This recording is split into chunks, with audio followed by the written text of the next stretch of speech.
Kirchhoff's second law. This law is also called loop law. Actually, loop and circuit, the two concepts are basically different. Loop, you see, it should be closed loop. Loop. It's not necessary in loop to have source of current and current element both. Like two resistances could form a loop, two cells could form a loop. But as far as the circuit is concerned, there you need at least one source of current and one current element.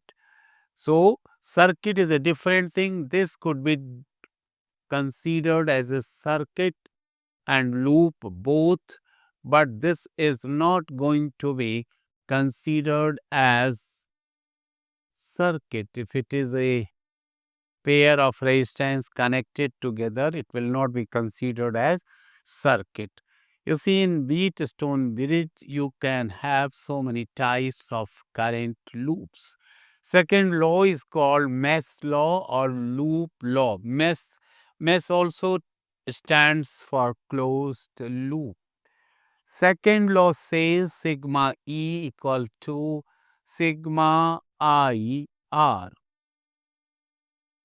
That means the algebraic sum in any loop is equal to the algebraic sum of current and their respective resistances.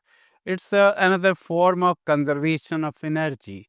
You see, if the current is flowing from minus to plus, E will be taken as positive, and when you are proceeding in the direction of current itself, in the direction of decreasing potential, then IR will also be taken as positive.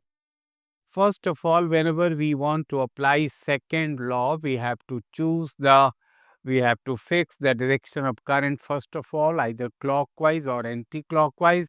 Only precaution to be maintained is once you decide that I am going to take clockwise current, then for that particular loop you have to be particular or you have to be stable. Don't change in between.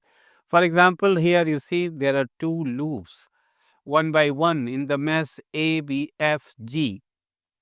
A, B, F, G. We are having this 10, this is 10 equal to 4I1 plus I1 plus I2 into 12 equal to 10.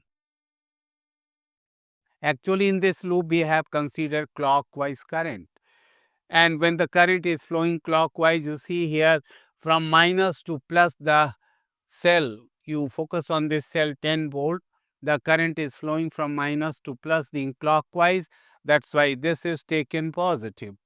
Now, in the second loop, you see that is BCDF, BCDF. Here, if we consider anti-clockwise current, then again this 20 is going to be positive that I have written here, 8I2 plus again I1 plus I2 into 12. On solving these two equations, you are going to get the value of I1 and I2 separately. This method, this principle is very useful in finding the unknown resistances and in solving the complex electrical circuits. Circuits using cells, resistances together in series, in parallel, in mixed combination. When even bridge principle fails, there also you could apply this principle, Kirchhoff's second law.